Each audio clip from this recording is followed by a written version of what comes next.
Well, Mr. Mishal Kanoo, thank you so much for being here with us. It's such a pleasure to sit with you today. Pleasure's all mine. So, Mishal Kanoo, chairman of the Kanoo Group here in the UAE.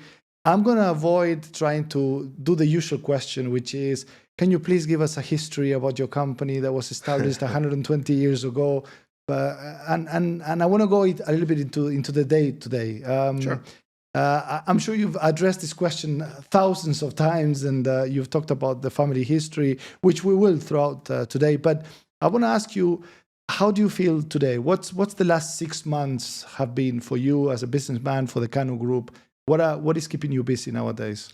We're very fortunate to be living in a place, part of the world where there's a lot of energy, there's a lot of people coming in and out.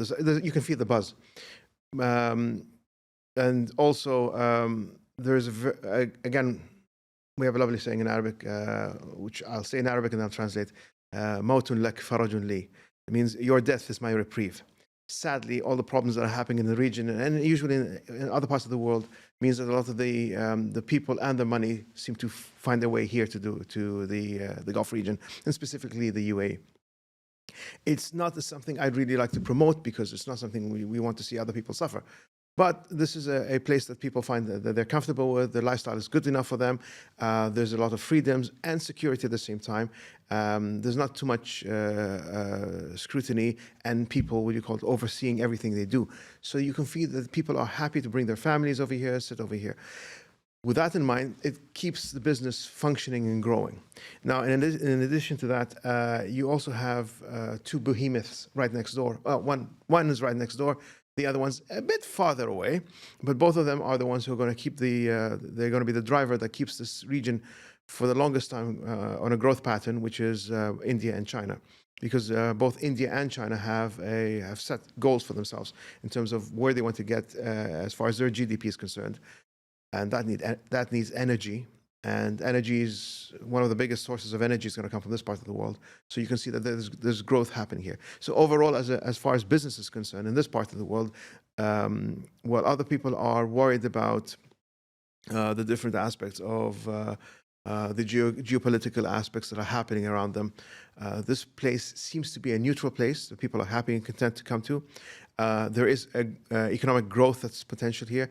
And more important, you have again, this is across the region. Yeah. Governments that are benevolent and fiscally generous. Right. So as soon as the money starts to come in, the first thing they want to do is to create new projects and new ideas here, which means that a lot of people can benefit from that through the, I hate using this, but Ronald Reagan's idea of trickle-down economy. Yeah. So you can see that there's a lot of buzz happening here. Yeah.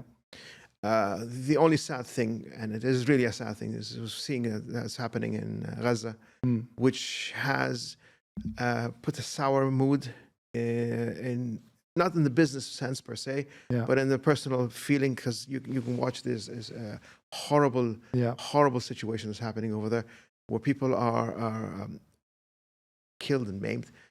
And while you want to feel happy about what's good things are happening to you, when you see what's happening to other parts of your brethren or other fellow humans, you can't feel good. Do you think that is that hindering a little bit sort of the economic feel of the region?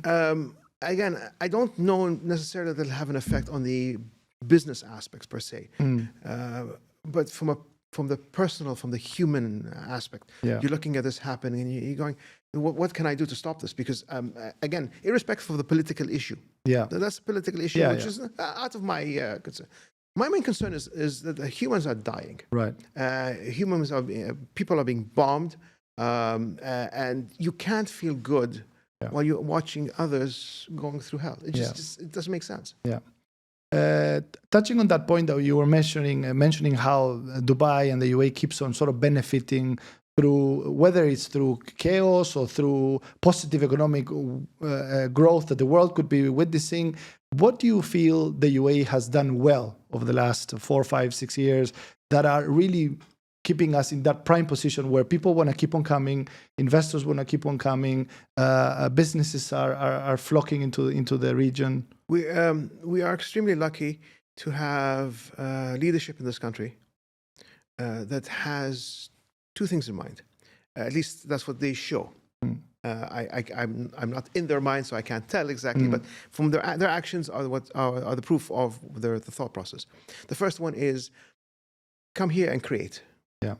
This is something which is they have a huge sign that says open for business. Correct. Come here and create. Yeah. Come here, do what you have to do, create new ideas, try out new things. Yeah. And then the second thing, which is the most important aspect for me, is that you actually have a government, the different government bodies. I mean, I don't really care which one, but you have different government bodies who are willing to say, and we'll try your product. Yeah. And we'll try your idea, and we'll try it, and we'll test it out. We want to be on the forefront.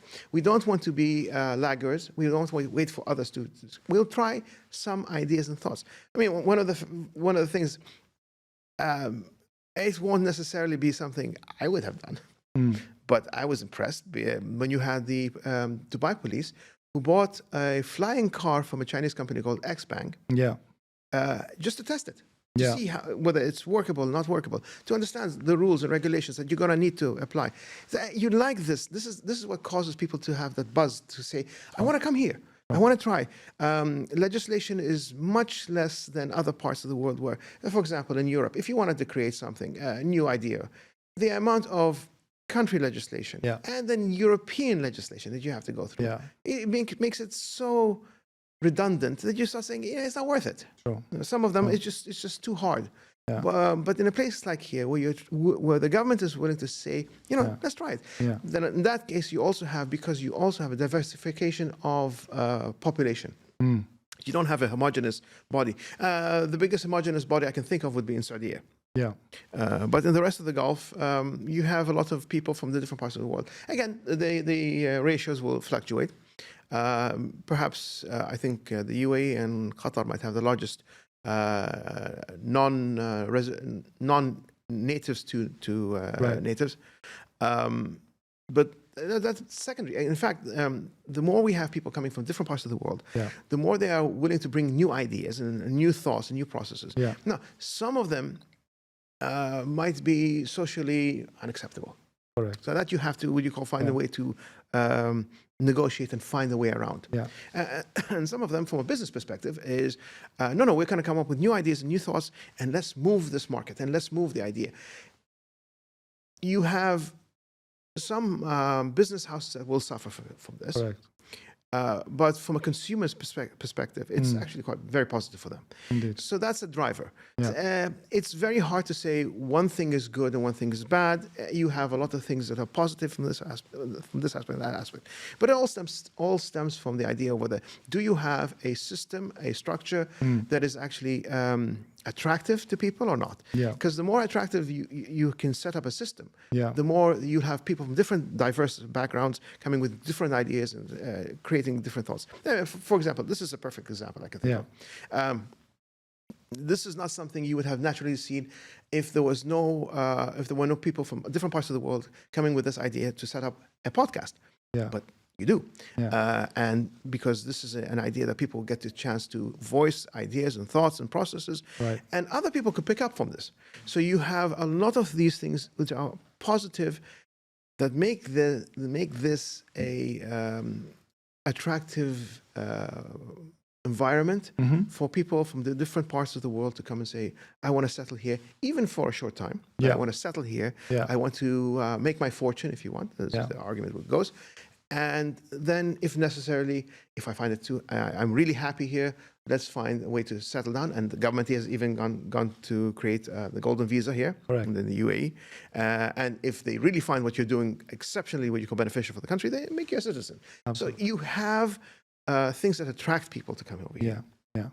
And so on the back of that, what would you say could be some of the future challenges that the city may have as we continue to grow, as the population is looking to double in the next 10, 15 years? Infrastructure, we saw it was put at the test with the rains that we had 10 days ago. What could be some of the future challenges that this city could face in the next 20 years? I think the biggest problem we're going to have is exactly what you said. As you grow in terms of number of people, can the infrastructure keep up with you? the sewage is an issue. Right. The electricity is an issue. The water is an issue. You have all of these things that come into play, and how do you best address it? Fortunately, transportation is not an issue here. Okay. Aviation is not an issue again, because Right. you have one major international airport, and now we've just His Highness Sheikh Mohammed has also announced what you call it regarding the A new terminal. new terminal to match what is going to come. Yeah. The problem I see, well, those things can be resolved, i.e., the sewage, the water. That's not the major problem. Okay. Because if you throw enough money at it, you can fix the things. Yeah. I think the major problem you're going to have is how will it affect the identity of the nationals? Okay. Because you're not the majority. The nationals are not the majority. They are a minority. And as more people come on, listen, as much as we try to produce more kids, there's not enough of us. The more you have, the larger the effect you can see in terms of how people approach things. You can legislate a lot of things, but the problem is legislation means you have to police a lot of things. You don't want that. You want free flow. But there are certain things that we have lost.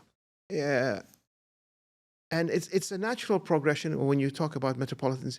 Going from a small city to a metropolitan city, large metropolitan city. For example, neighborhoods, they're lost. Yeah. They no longer exist. Yeah. Knowing the families before, when you did business or you had your kid in some place, you knew it because of family X or person Y. Yeah. So you didn't have a problem with that one. That's gone. Yeah. Unless you're talking about a very closed, secluded, gated community, which again is in itself a negative thing you don't want to have, because it also says I'm better than you and I don't want you with where I am. But again, that's I can think the socio aspect is the one that's going to have the most impact. What's going to be the most impacted from a business perspective is great. Okay. The more consumer, the more purchases, the more housing, the more. This is all a positive thing. Yeah. So how does both the government balance this? Right. How do the local population balance this? Again, you don't have this feeling of create so much rift and so much what do you call it? Friction. Okay. Between those who are from the country and those who are coming from outside. Right. You don't want to have that. You want to have it to have a smooth, easy interaction, because as more and more people come into your sphere, puts pressure on them. What happens is we start to position ourselves in this siege mentality. Yeah, yeah, and that's not a good thing. Yeah, I want it to be a trading post. I want it to be a go-through post. I want it a place where people can come in, trade, do business, interact with one another, learn from one another. This is very important. Yeah. I want to learn from one another. Yeah. I want to learn from one another. I want to understand what makes you tick, what makes you happy. Yeah. How can I learn from what new ideas you have? Yeah. I need that part. So this part is actually a positive part, but those aspects I think is much more difficult to contend with and work with than the sewage and electricity, which again, I said, you can easily find ways to overcome. Yeah, yeah. You raised some very, very good points there, and I can understand also from a keeping to date with the new trends and new ideas of business also represents, I wouldn't say a challenge, but when one sees all the new developments happening in AI and new technologies and e-commerce, and one comes from a traditional background, from being from here, is this something that comes through your mind sometimes when you see a lot of what's happening, a lot of what's coming in, and you coming from I would say a traditional family group of businesses that you were involved in shipping and logistics and contracting, and seeing how the world or Dubai is attracting the world when it comes to all these new technologies in AI and e-commerce? Does this pose a bit of I wouldn't call it a threat, but something that makes you think, oh, wait a minute, what's happening there? That it depends on how the technology is used. If the technology is used as a tool, then great. If a technology is used as a way to harm you, then no, we shouldn't be what you call. But sadly, With technology, it's always a race to the bottom. Meaning, I will apply the technology and then go through see the consequences later. So, for example, in terms of how things are going to shift, and they are going to shift. Today, technologically, and as many companies that can prove this, if you want a car delivered to you, you can go to the website. You can design the car you want. You can have it shipped over here. And you just need a finishing company that can do the duties and all that and get the car to you.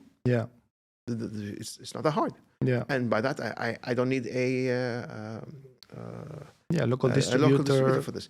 I will need a service provider. Because something can go wrong with the car. I'm just giving you a small example. You can do that with clothes. You can do that with clothes. You can just get it delivered to you directly. So you have ways that are affecting the normal everyday business. Some businesses will never be affected. Meaning, for example, in the case of I don't know, oil and gas.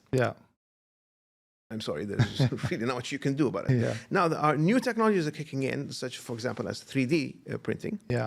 And as long as it can be certified, that can actually have a positive thing for the end user. And if you are the manufacturer of the 3D printer or the ability to print the thing that is required in the oil and gas, then actually that makes it faster and easier for them. And so therefore you actually have an advantage. Correct. So it's how you use the technology. Now, everyone is talking about the thing that I think a lot of people, the buzz is right now is AI. And to be specific, there's a split. There's the Western view of AI, and then there is the, I don't want to say Chinese, but I think mostly it is a Chinese view of AI. And the the Western view of AI, which is again mostly American, is artificial generative intelligence, which is trying to make the thing more human, if you want. And the Chinese are not looking at it that way. They're looking at it and how do I make my product more efficient, or how do I make my service much more efficient? I don't really care. I don't want to make it human. I don't want to make it. I want to make it more efficient, because the more efficient I am, the lower the prices. The lower prices, the cheaper my product is. The cheaper it is, the more likely I'm going to win the market. It's as simple as that. And which one could be the more frightening aspect of AI? I don't know. But all I can say is it's going to push things. It can be to the betterment of humanity, or could be the worst. Makes life worse for humans. Because imagine if the first thing they were teaching in terms of AI were there's a computer, I can't remember which one it was, that beat the world champion in Go.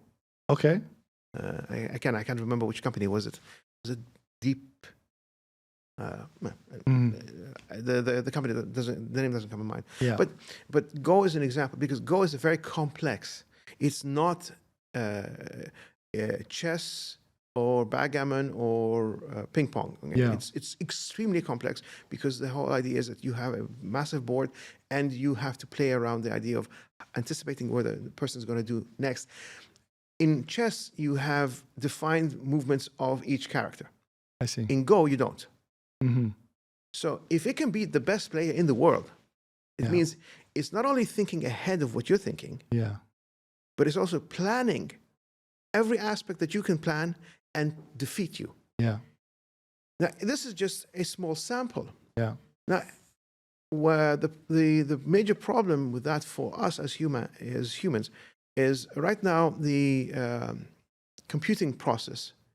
The Nvidias and the Microns and all the companies that manufacture these cards, the chips, sorry, are just starting. If you add to it, there's a shift now in going from your regular computing to what's called quantum computing. Quantum computing. Now, quantum computing means it's no longer linear. It's not two-dimensional. It's looking at computing from all aspects. So if you add the power of the quantum computing, plus the speed of the processing, it won't take very long before anything we think of could be as doable. humans, that computer can beat us at it. Yeah. So when that happens, what happens? One of the biggest fears, by the way, of AI, which you're seeing the. I'm sorry. By the way, I'm going to a different. No. This is exactly what. But this all has an effect on how the economy and environment works here. But if you look at the way AI is having an effect in terms of having legislation in Europe and States, etc., and trying to block it or stop it, or you had Elon Musk, what you call for a halt, which I thought was kind of funny because he's asking for a halt while he's creating an artificial intelligence company. Correct. Anyway, that's neither here nor there. But the reason this is happening, it's not because it's new. We've always had new technologies, but the new technologies have always affected workers, blue-collar workers, laborers. That's who's affected. So the machines that came in always affected laborers and the workers. And they have no voice. This is affecting blue-collar and the intelligent and the educated. And they do have a voice. Right. And they're realizing very quickly, this is going to put us out of business. Whatever the business may be. But this is going to put us out of business. Now, some people are downplaying this thing, thinking, no, it's way too long. Just to give you an idea, if you have an ability to go back just 4 years, 2020, and you look at if you asked any of these OpenAI, they had one, Dalo, they had a software which you just type in for it to draw something. Okay. And the way it drew something, and then 4 years later, same parameters that you gave it, you will see a massive change. It's like a 5-year-old drawing versus to a 25-year-old drawing. And this is on 4 years. So you imagine it, just put yourself in another 4 years more, 10 years more, whatever the case may be. And it won't take that long if this is the growth trajectory that it's on, where I really won't need any artists anymore. You can say the same thing for authors. I won't need authors anymore. Lawyers, I won't need for simple aspects of lawyer. Meaning to go and vet and see what was done before. I won't need lawyers. Doctors, I won't need doctors anymore. It's all done. You can see where this is going to have an effect. The ramifications of this on humanity, not at a simple lower level, but at a high level. This is what's causing a lot of people a lot of concern. It's sad because I think that the laborers also should be taken into consideration. But as we all know, those who don't have the money don't have the voice. There was an interesting article I read yesterday. There was a bank fraud that there was a clerk or someone from the bank and received an email from the CEO asking to transfer millions of dollars. And the guy wrote back, well, I'm not too comfortable. Can we do a Zoom call? And apparently this individual organized a Zoom call with the CEO and that individual and another 7 or 8 employees of the bank. Long story short, this was all AI driven and organized. And it was an AI image of an individual and instructing this person. If the person paid a bit more attention to details, you would have seen a few some glitches on the matrix. 2 years from now, you might not see any glitches. Yeah, you will. This is the part where it's becoming more and more frightening. How do I authenticate things? How do I know certainty of aspects? Signatures? Forget them. You can easily copy signatures. Thumb prints, you can copy them too. Iris. Everything and anything that you think can be done. There is currently the technology to get it done from a rudimentary perspective. But it won't take that long before it becomes so perfect. How do I authenticate when you send me an email asking me or call me asking me a phone call for money? I don't know. Or anything. It could be, Even nowadays, going through the airport is this amazing experience. You just with your eyes, they check this. You don't need to show passports. just where we're going with all this technology. It's incredible. It's a very daunting future. Yeah. It's exciting, Yeah. but it's daunting.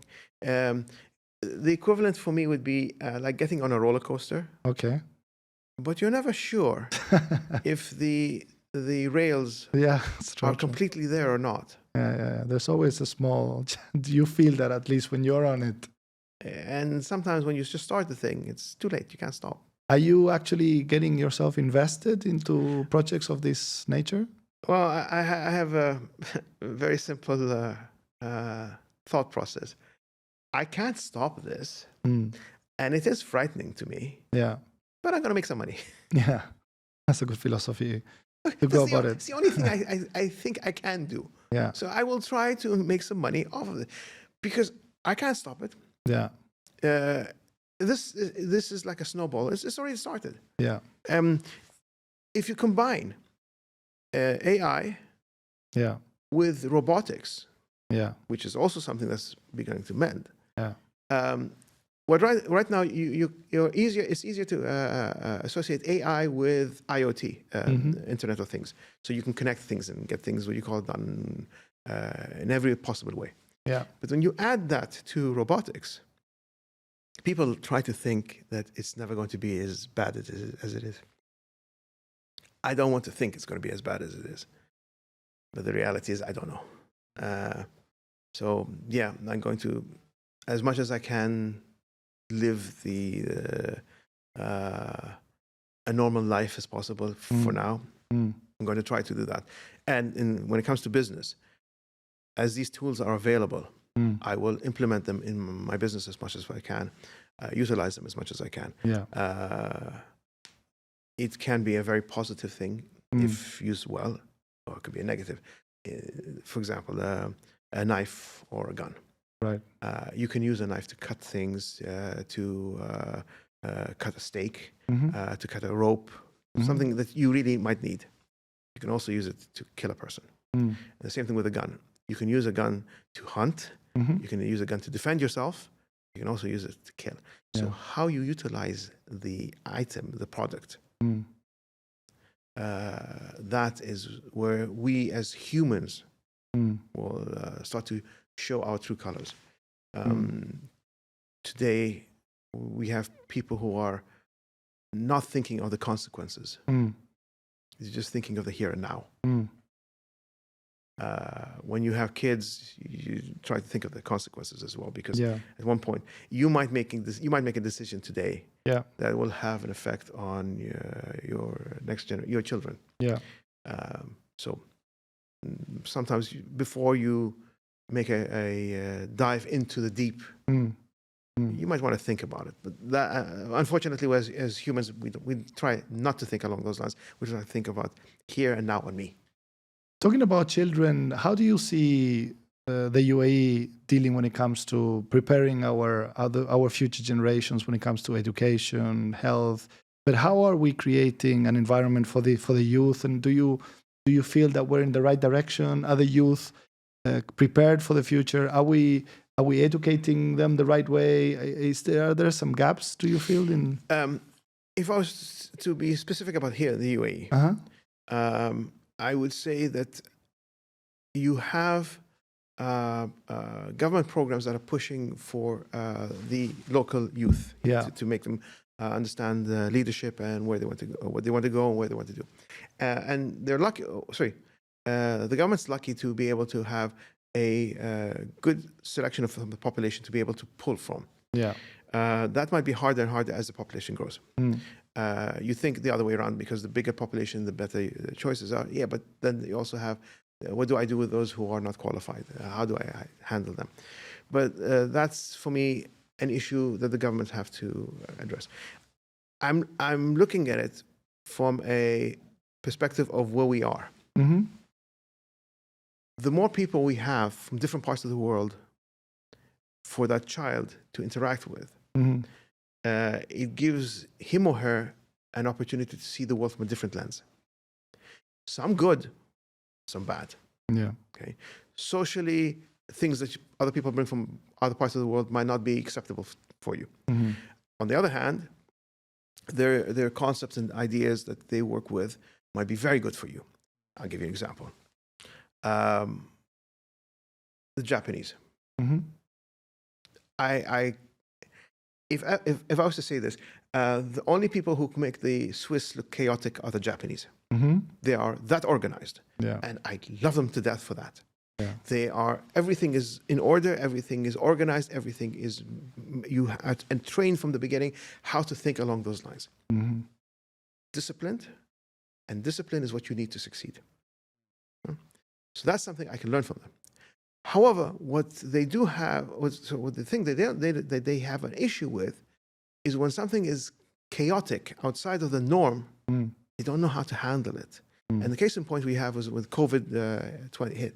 So when you had the earthquake and the tsunami, because they are used to doing that, they were trained. They did it beautifully. Hardly anyone was injured. There were some injuries and deaths. But if this happened in other parts of the world, the number would have been multiples. But when the COVID hit, and you had a ship that had COVID, didn't know how to handle it. Sorry. So there are some aspects that different cultures bring in. So for example, the American culture, it comes in with the idea of being creative. Let's throw ideas, let's talk, let's argue, etc. Eventually you come up with a great idea. Problem is, they're impolite. There's no there's no consideration for things that we hold important, such as age, such as respect, in terms of how do you talk and address a person. Those things are thrown out the window. The idea is like, no, let's not these formalities bug us down from our creativity. The creativity is much more important than everything else. So while I love the idea of creativity on one side, I love the idea of discipline from the other side, but they also have factors that I don't feel comfortable with. So by having all these people from different parts of the world, for our kids, they get to see, oh, look how disciplined these people are. Look how creative these people are. Look how like for example, Australia. Australia is fantastic as far as athletics. They just, everyone, his dog is athletic. So look how much they love athleticism. So if I can get this aspect and this aspect and that aspect, and combine them with my kid, because my kid is not just seeing, my child is not seeing one aspect. He or she is seeing different aspects. Then there also is the other way around. I should be feeding to the other side. As much as they're feeding me, I need to feed them. I need to give them, make them understand what is important to us. For example, generosity, open house, how to address the mother and father, not your mother and father, but their mother and father. For example, one of the things that I find this amazing, and not in a positive way. For us, it's an anathema for a child to call his mother or father by their name. This is in your culture is purely the ultimate disrespect. Is to call them by their name. Their title is mother or father, whatever way they call the mother or father, but not to call them by their first name. That's ultimate in disrespect. Another way of disrespect is to shout back at them. To brush them off, to not listen to them. To tell them or threaten them. But for other cultures, this is acceptable. Day to day.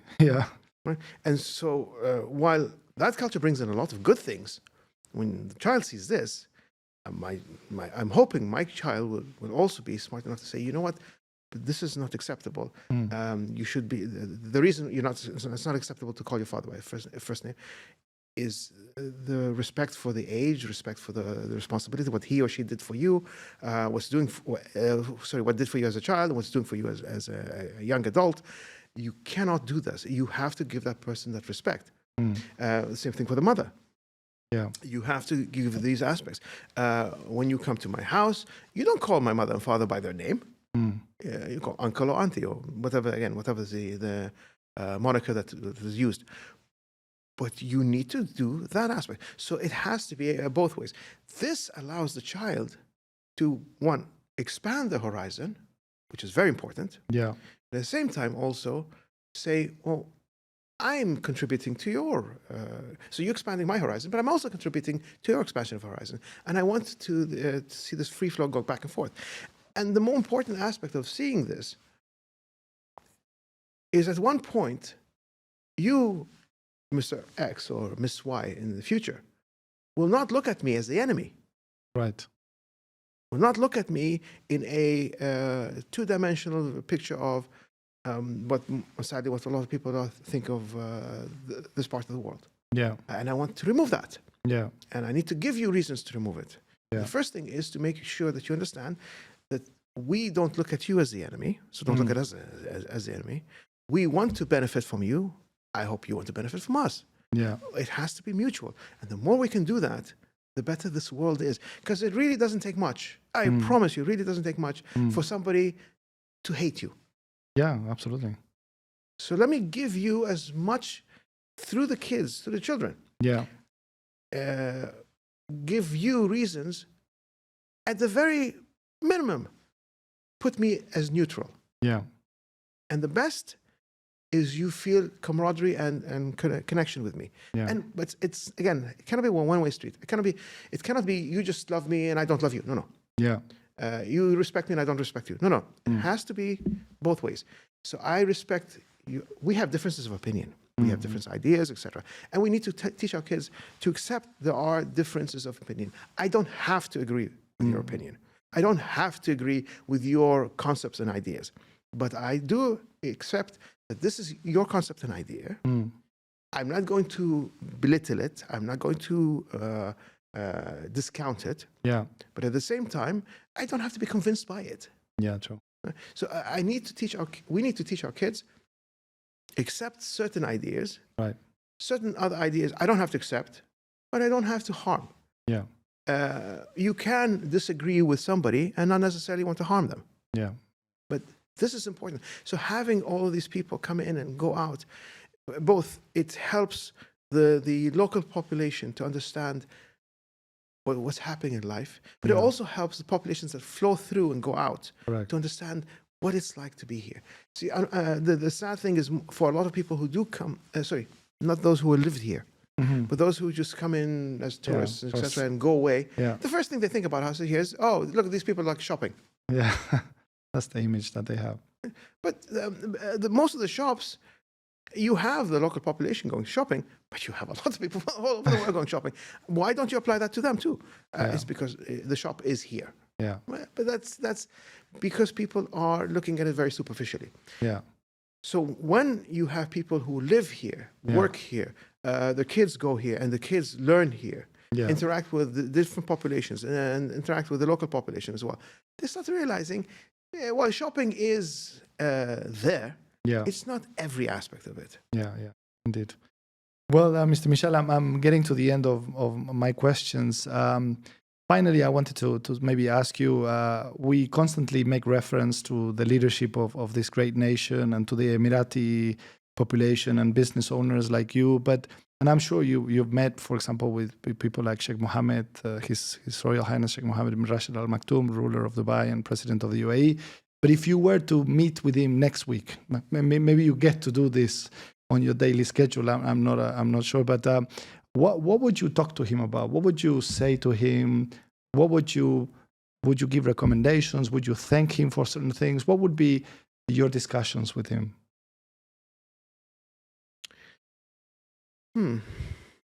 That's an interesting question. And the reason I say it's an interesting question is because you have someone who wants to see growth, wants to see inclusivity, wants to see everything that he has helped make happen prosper. There are a lot of advisors, some good, some not so good. The hard aspect is, how do you get somebody who's already in the process of doing all the things that you want a leader to do? He's doing it. But at the same time, there are certain things that are a bit above and beyond his capability or my capability. And I'm talking about the sad thing, which is age. Okay. I don't mean it in a negative way.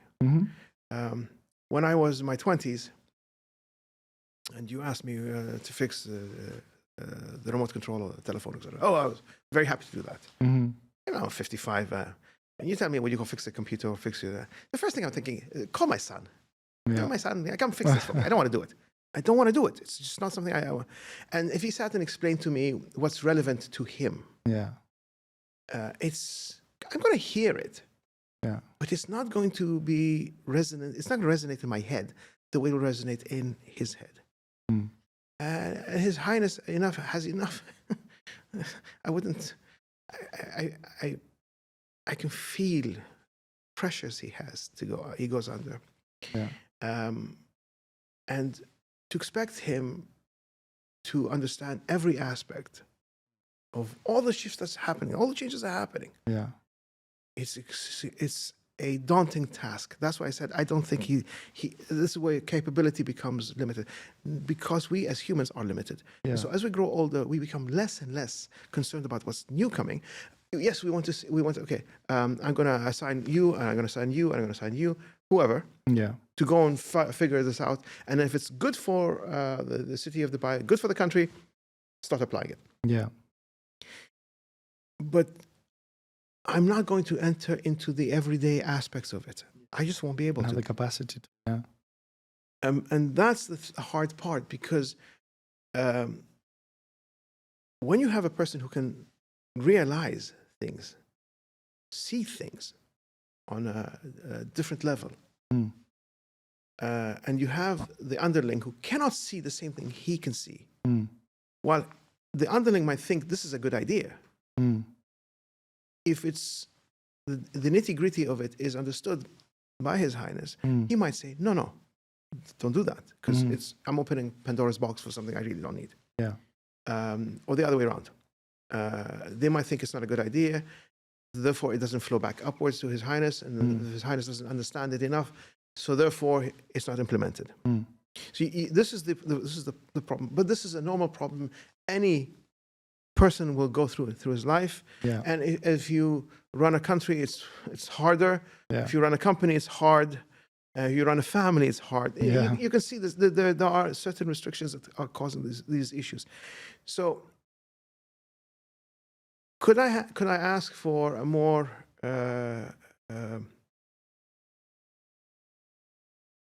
open-minded rulers who want to do things? Not really. I think all the rulers here in the UAE have done a superb job in their aspect and their part of the fabric of the UAE to progress it.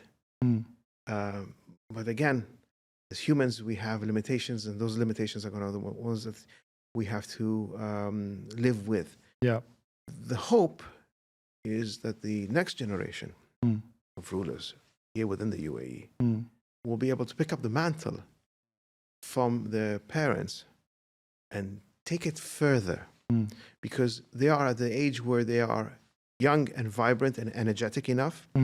They are young enough to absorb new ideas, and they are in a position of power where they can actually apply it. So they are the ones who I think we should be addressing. Not discounting. So when people sit and talk to my children and say, this is an idea, this is an idea, it's not that they're discounting me. Okay. But they're the future, and they're the ones who should understand, and the idea should resonate with them. I am less of that.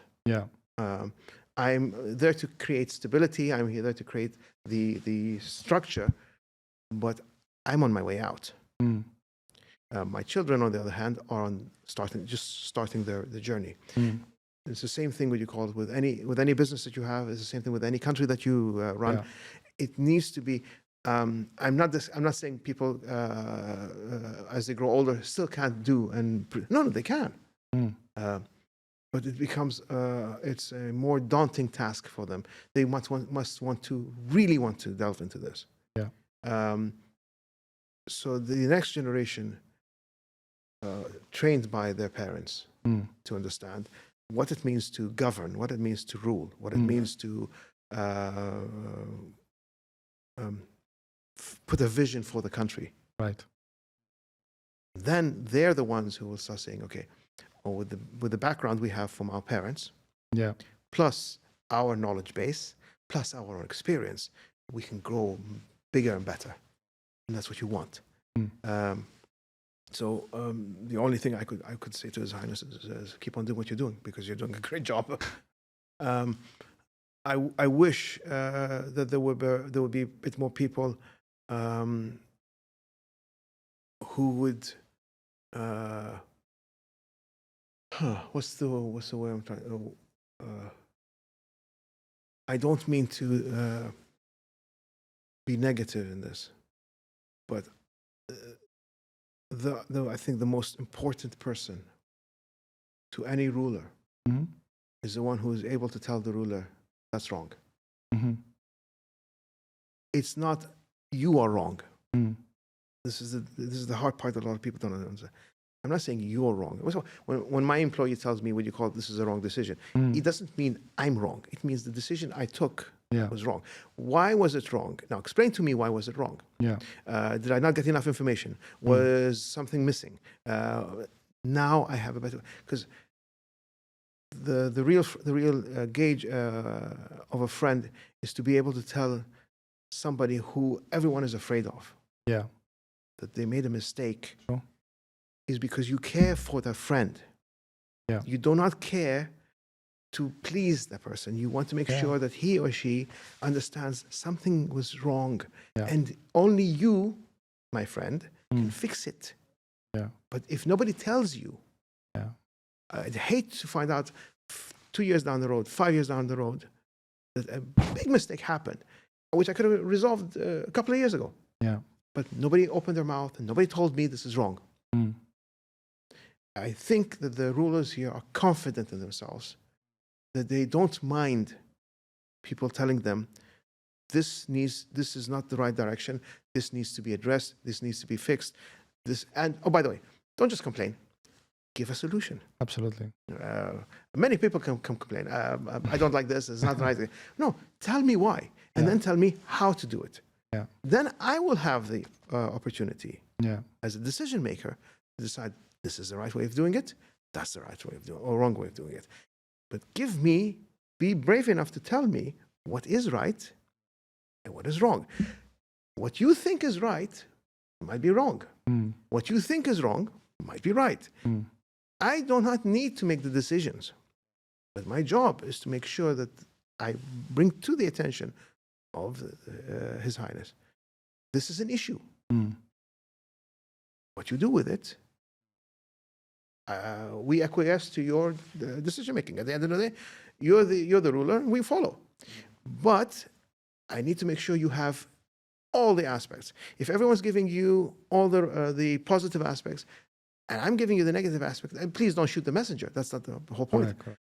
But please allow me the breathing space to say, this is something that needs to be done. Again, because I care for you, because you are important to me, because you're not me personally, but you're important to this country. You're important to the Arab world. You know, His Highness Sheikh Mohammed bin Rashid and His Highness Sheikh Mohammed bin Zayed are so important, not just to the UAE, but to the Arab world. We need them to shine. Again, not just from a personal perspective. No, I need them to shine because we need to give people an alternative view of what an Arab leader is. And they're doing a superb job in it.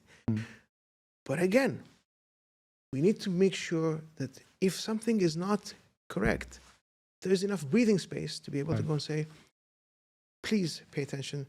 This is something that could be not a positive thing for us. And hopefully, At the end of the day, you're making the decision. And we will abide with whatever your decision is, but we need to make sure you are protected. Yeah. And you're given the full opportunity to see the full spectrum. Correct. Because once you do that, you benefit, we benefit. And that's all it is.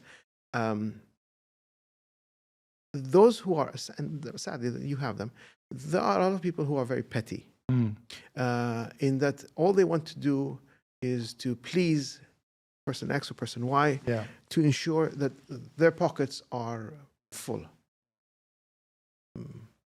I hope to God I'm never one of them, because my concern is not that aspect. Whether I'm rich or I'm poor is not up to me. That's up to my Creator. But what I do want to do is when I see people who are doing and working and trying to create and do something positive in this life for others, I want to help as much as I can. And my job is to be a lieutenant in whatever my general wants, because I want them to succeed. I want them to win. They win, we win. Absolutely. Mr. Mishal Kanoo, thank you so much for giving us this interview.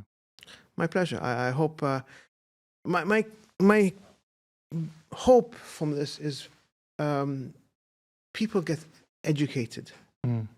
People hear what I say. I don't want them to take what I say as, I know everything. No, I don't. I don't know everything. I'm not a Mr. Know-it-all, although some people say otherwise. I don't. I'm open. I'm always open to accept people challenging my thought processes. Yeah. Because I think the one thing, until the day we die, we are doing, if we're intelligent, is to learn. And learning doesn't come just from people who are older than I am, or my age, my peer. I'm also learning from my kids. And as long as I learn, I will always have the ability to adjust my life and hopefully adjust other people's lives to the better, not to the worse.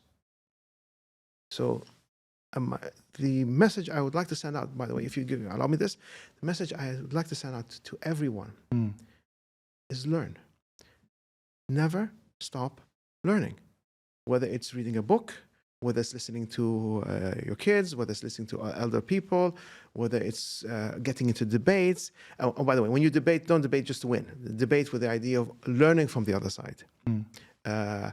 Always come in with an open mind. You can learn if you want to learn. And the more you learn, and this is the important part, the more you learn, the more you can impart to others. That's the key. I don't want to just learn and keep it for myself. That's selfish.